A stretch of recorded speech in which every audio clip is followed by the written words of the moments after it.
in at, bathrooms, closets, kitchens, wherever you may be. We're just glad that you tuned in with us this evening. So if you want to continue to support this ministry, continue to give, you can do that via Easy Tithe on a smartphone app, or you can go to easytithe.com, search Praise Chapel Fresno. It'll bring us up to where you can give to that. Or you can go to praisechapelfresno.com, click the menu button in the upper right-hand corner, go down to give, and it'll take you to a safe and secure website. You can always continue to drop off or mail in your tithes, your offerings, your love gifts to the physical address of our building. If you don't know what that is, just go ahead and type Praise Chapel Fresno in Google, and our physical address will come up to where you guys can either mail in or drive down, drop it off.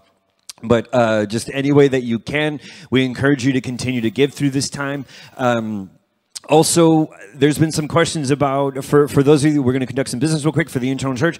There are those that have been asking about the contribution reports that you get at the end of the year for your taxes. We're still compiling those. That is going to be something that this is the first time we've done a contactless paper route, so we're going to mail those out to you. But they're going to get mailed around, we're going to say, and adjusted a soft February 1st. We have to make sure that everyone that has given via Easy Tithe has gone in. You need to go in and check your address, make sure that it is complete. That is including city, state, and zip code. But of course, if you don't do that via Easy Tithe, what we need you to do is we need you to either go to our website and direct message us, or you can contact us and type in your full name, your address, and get that over to us so we can get it to the appropriate personnel to get you your end of the year contribution reports so that we can file the taxes. And again, it's going to be a soft February 1st.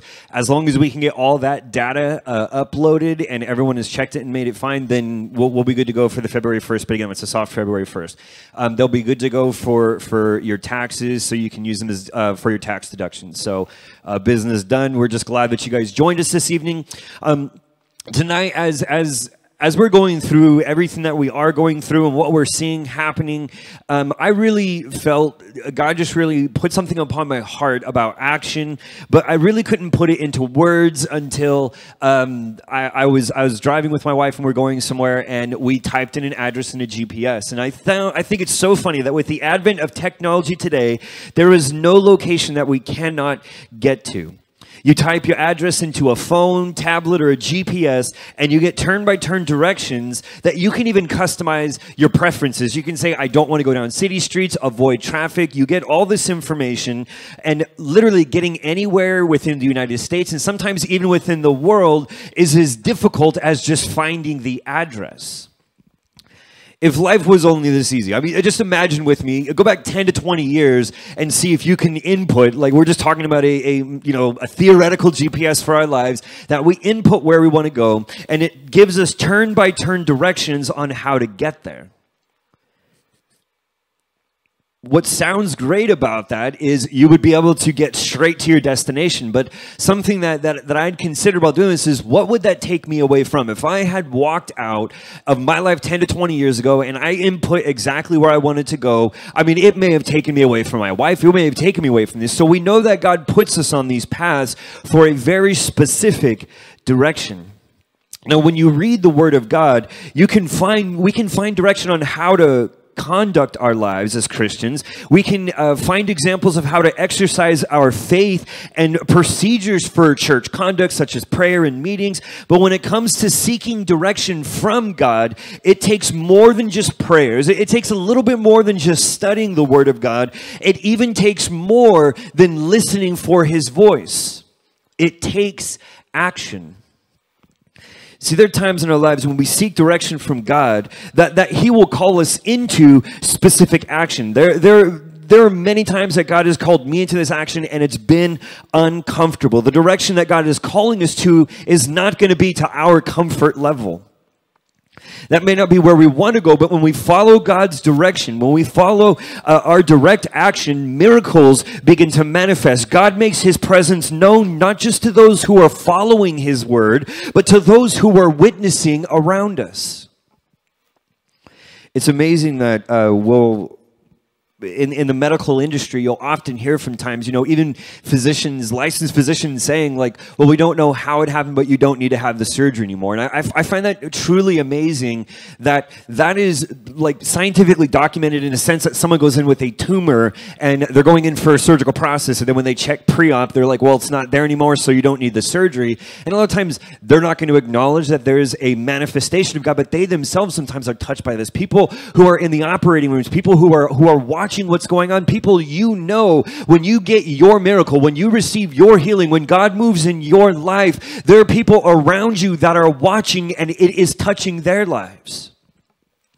The Brownsville revival, if you look back at the Brownsville revival, this was a 5-year-long revival that took place, and it saw the lives of 4 million people changed.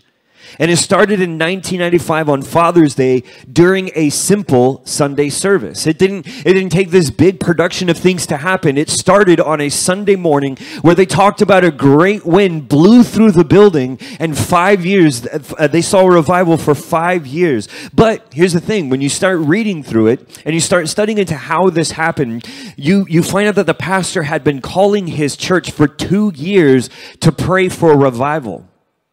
Now, imagine you're part of that church. The human brain only takes a concept of about a 90-day period ahead of us. So imagine your pastor gets up and says, I want you to pray for revival, and just keep praying for revival. You get past the first 3 months, and he says, keep praying for revival. You do that for 2 years, and his church remained faithful. And then one day, God said, move, and for the next 5 years, the earth shook. Tumors disappearing, the lame were walking, blind eyes were open, drug addicts were broken from addiction immediately. But the first thing that happened was God called a local body into action. He told them to move. Had the church not been prepared, had they not moved when God spoke, we might not have seen the greatest revival of our generation happen. From 1995 to 2000. There were news reports that went out there. They're trying to document, or basically what they were trying to do is trying to show that these healings were false. But there was one in particular where a woman went in with a tumor on the right side of her jaw that was protruding out of her skin, and they began to pray for her, and the tumor begins to shrink, and everyone starts freaking out. And then she goes to her doctor the next morning because she's going to have surgery the very next day. And they do a pre-op, and he says, well, I have to cancel your surgery because we don't find the tumor. And this is stuff that people will acknowledge when they see. But again, had this local church, had this individuals not been ready to move when God spoke, we may not have seen the greatest revival of our generation. Now, when we look to God for direction, his blessings are dependent on our actions. See, people always think, well, I pray for God to bless me, and then he gives it to me. But what God says is, you're going to pray, and I'm going to move you towards a direction, but you have to move with me. Prayer is essential. Listening is required, but action is vital.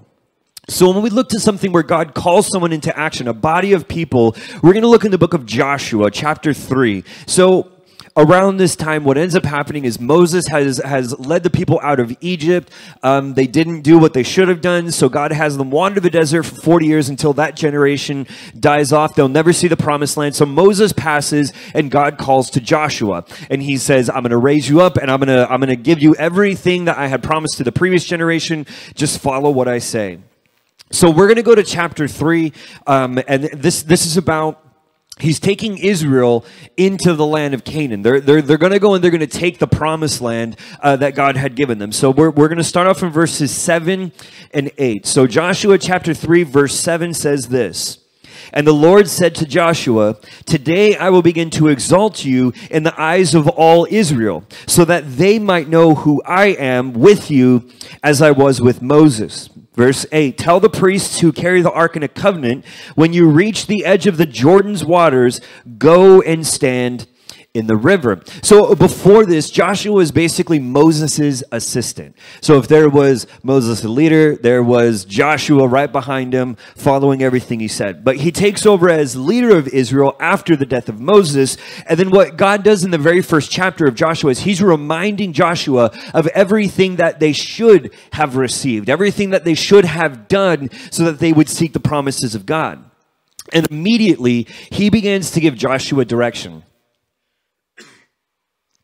Now, it is the beginning of Israel's move into Canaan, into the promised land, but there was a river between them and the promises of God. For over 40 people, these people have been wandering the desert. So think of it this way.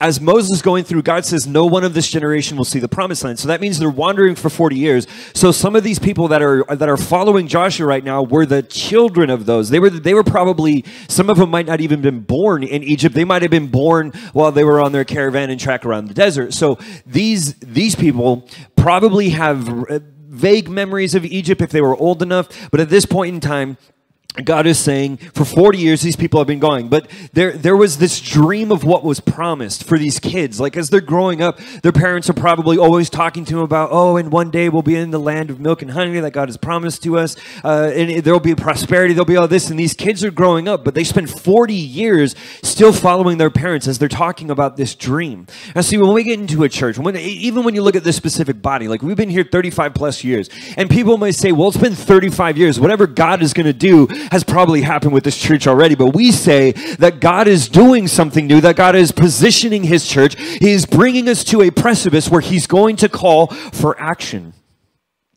Now, the people knew what they were working towards, but what God wanted to do, what God was looking for, was he was looking to manifest in a way that was so powerful, it would remind the people who God was. See, he's already talking directly with Joshua, and Joshua is going and he's spreading the word of God. But God's saying, what I want to do is I want to remind this generation, I want to remind everyone that's still here that I am still the God, that I am still the God that can provide a miracle.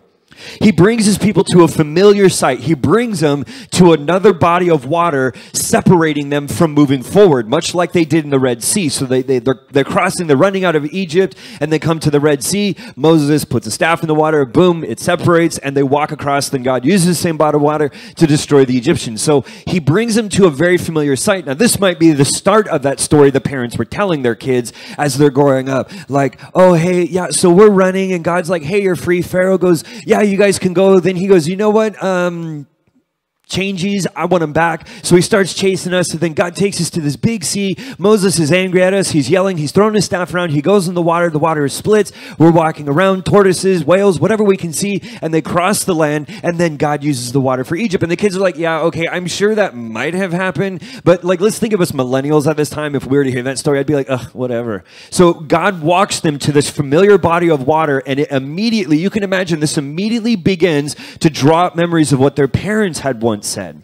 See, God brings us to a familiar place to remind us of where we've come from. God brings us to this body of water to say, I can still move, but you have to move first. So we're still continuing forward. We're in Joshua. This is going to be chapter 3, verses 11 and 12. And this is, he tells them they have to gather up the Ark of the Covenant, and that's basically God's physical presence on earth, is the Ark, and he picks them up, and he says the Levites have to walk across, but what they want is they want some distance between the Ark of the Covenant and everyone else, because the Levites, the ones that followed through, the priests, they consecrated themselves, but they didn't have time for the rest of Israel to consecrate themselves. So he says, put some distance between you and the ark. So they come to this, and this is what it says in verse 11. It says, see, the ark of the covenant of the Lord of all the earth will go into the Jordan ahead of you. Verse 12, now then choose 12 men from the tribes of Israel, one from each tribe. And then verse 13, I don't know if it's going to be there, but it says, as soon as the priests carry the Ark of the Covenant, the Lord of all the earth set foot in the Jordan, and the waters flowing downstream will be cut off and stand up in a heap. Now, this is Joshua telling them what's going to happen because God told him what to do. So Joshua is just relaying directions that God gave to him. Nothing important here. He just, bam, bam, bam, this is what's going on. And he tells them the result that God will bring after they act. He tells them, you're going to have to step in there. But when he uses the term and he says that the Ark of the Covenant, the Lord of all the earth set foot in the Jordan, he's telling them God is still with us when you step out there. He tells them that God is also going to stop the waters. Now, the verse 13, when it talks about, it says, Lord of all the earth will go into the Jordan ahead of you. He's telling them God is already there with us. Like, we're going to put him in that midst, but we carry him with us. See, when you're calling out to God, when God gives us direction, don't think of it this way. And I've kind of put this before in kind of a demonstration where people say, if God be for me, then who can be against me? And the thought is always like that God's behind us cheering us on. But it's I think of it as if God is before me, so he's standing right in front of us, he's already there. See, when we're crying out for miracles and we're praying and we're asking for God to do something, he's giving us direction to where he already is. He's not giving you directions from behind and saying you're going to have to go down, take a hard left, hard right, and you'll be there. He's saying just follow my voice, but you have to move out. You have to step out and follow my voice. Come to where I am because I hold the blessings. He's not telling us where to go. He's calling us to him. You're not going to walk through these troubles alone. You're walking through to where he has already broken through. He's already provided what you need to get there, but you have to go meet him. Now let's keep going in verses 15 and 16. And it says this. Now, verse 15 says, now the Jordan is at flood stage during all harvest.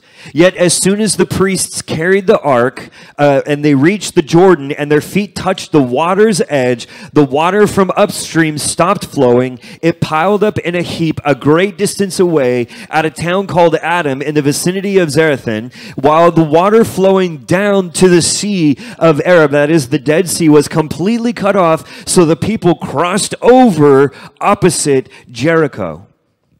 It's not just a river.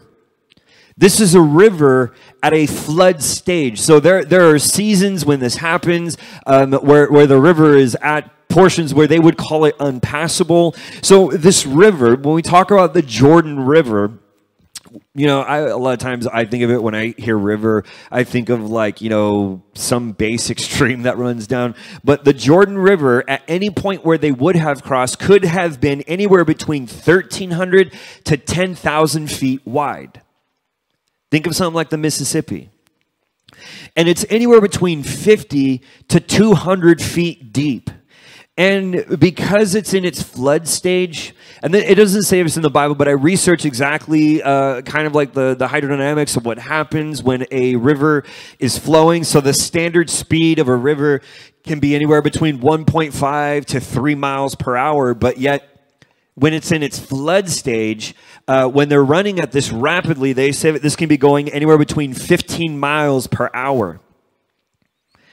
And God says, he takes them to this point. You're standing there. This river is roaring. If you've ever stood next to a body of water that is flowing as fast as it can, you can't hear anything. All you hear is the roar of the water. There might have been people that are yelling, "What? I can't hear you." But God tells them, get to this point and step out. Now, what if these people didn't? What if the people decided it wasn't their time to move, or it was too dangerous, or something could have gone wrong? When we don't move when God calls us to move, we allow the blessings that God has for us to go unclaimed. If the people never crossed the river at that point, now the previous generation had just wandered for 40 years for not following the direction of God. Now you bring the babies up front, they're in their 40s and 50s, and God says, move. Imagine if they hadn't. That blessing, the land of Canaan, still would have gone unclaimed. That blessing would have been sitting there waiting for the people of God to claim it. The promised land that they were on was on the other side of the river, just waiting to be claimed. But it required their immediate action. See, look, we're not always going to be led to fields of easy decisions. There are going to be times where God is going to lead us into uncertain circumstances where all we have is trust in his word. All we have is faith, and step out into these waters that God is calling us to.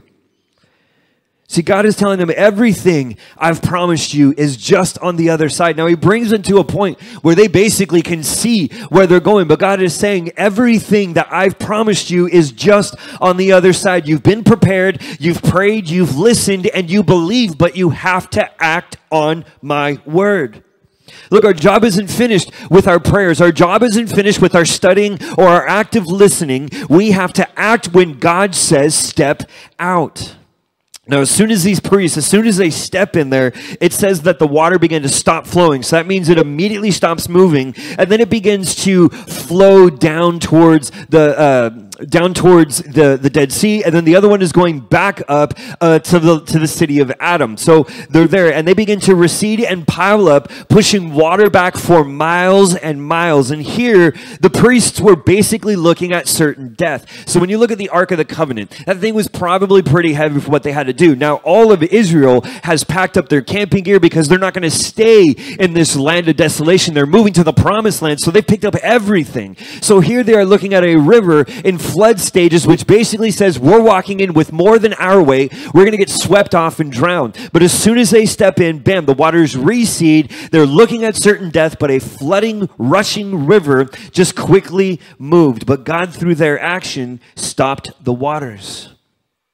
Have you ever walked up to a river that's running, or even think of like a waterfall? Can you even see clearly through that water? See, everything that's moving begins to distort our vision. You can't see anything clearly, and the ground appears distorted.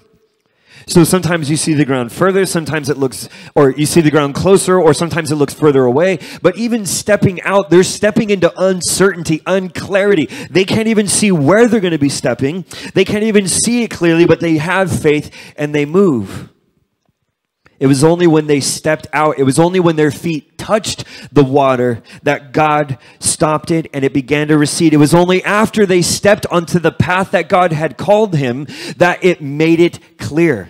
See, a lot of times we pray and we say, God, I need you to take me out of this place. And God is calling us in a direction that we're uncertain about. But God says the second you move, you'll begin to see clarity. We talked about that last Wednesday too, that sometimes we're looking at a specific door. We're saying, God, open that door. But when we have faith just to walk the path that he's put us on, to go where he's calling us, you'll begin to see other doors that are there. So at this point, God is saying, yes, it's unclear where you're going. Yes, you may not know what you're about to step into, but have faith that I can do what I've promised and just step out.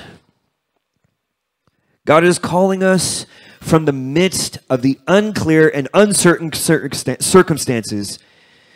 You may not even be able to see where your first step is, but God says, put your faith in action and I will make the path clear. Step out and I will begin to push the waters back and get you to the other side where you can claim the blessings that I have already prepared for you. Israel once again crosses a body of water on dry land. It happened with the Red Sea, and he did it again. And they cross over on dry land. But here it's the children, the people freed from slavery in Egypt. Some, again, may have only remembered it as a story told by their parents. But God takes this one situation, and he says, I'm going to prove who I am to everyone that is at witness. God isn't trying to stay behind the scenes. He wants to manifest in your life in a way that others will begin to see and begin to believe in God. The river was pushed back for miles.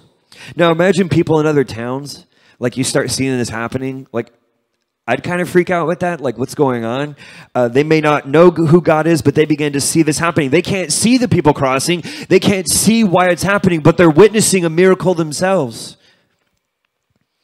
When you step out and you move, when God speaks, it's like dropping a pebble into a lake. Your small move makes that initial splash, but then every ripple out, God is manifesting and he is amplifying, and it begins to move, it begins to widen and spread. Just like the Brownsville revival, that initial move has been amplified over the years to be a defining moment in the evangelical movement of God. Other states begin to manifest. Other states begin to have their own revivals because some people tracked all the way down to Brownsville. They took part in this revival. They went back to their state and it began to spread across the United States. You have praise and worship movement that began at that point. It began to change how God was worshiped. We have offerings that were manifesting. You now have stadiums that were being filled just for people to come and see what God was doing, all because a simple body of God decided to move when he said, step out. We can fast, we can read, we can pray, and we can wait and listen. But God says action begins to unleash the miracles. It takes our action to make the path clear. It is our faith in action that will draw attention to what God is doing through you and for you. So you have to claim these promises. Claim your blessings. Claim the movement of God by stepping out when God calls us to. All of Israel might have been wandering the desert for another 40 years. It might have passed from one generation to the next generation if they hadn't moved when God said, step out and trust in me. Now, we're not saying step out right now. We know that right now we're still in this period of confinement, but we're phasing things back in. But let me tell you, God is going to do something amazing. God is calling his churches into action, and we are at the forefront of this. We're running ahead. We know that God is going to awaken the city, but we know that God is saying, I may cause an awakening, but you have to act when I call upon you. So stay ready. Stay excited. We're just about to finish our fast here pretty soon. Stay united. Pray, fast, strong. Let's just continue to keep this up. But remember, you can still give to this via Easy Tithe on your smartphone, or you can go to easytithe.com, search Praise Chapel Fresno. It'll take you to the right one where you can give safely and secure. You can also go to praisechapelfresno.com, click the upper, the menu in the upper right-hand corner, click on Give, and it'll take you to a safe and secure website. You can also continue to mail in or drop off your tithes or offerings or love gifts here at our physical address. If you don't know what that is, go ahead and Google us, Praise Chapel Fresno, California. Make sure you put California in there. And it will give you our physical address that you can mail in or drop off tithes and offerings. Again, we're going to get our contribution reports mailed out February 1st, off February 1st, so you guys will have them ready for your taxes. But we love you guys. We miss you. We miss having people in the building of God. We miss having people fill the house of God, but that's coming up. We're phasing things in. We're working on a plan. Just stay tuned, stay excited, and be ready when God says move. We love you. We'll see you Sunday. Good evening, Praise Chapel.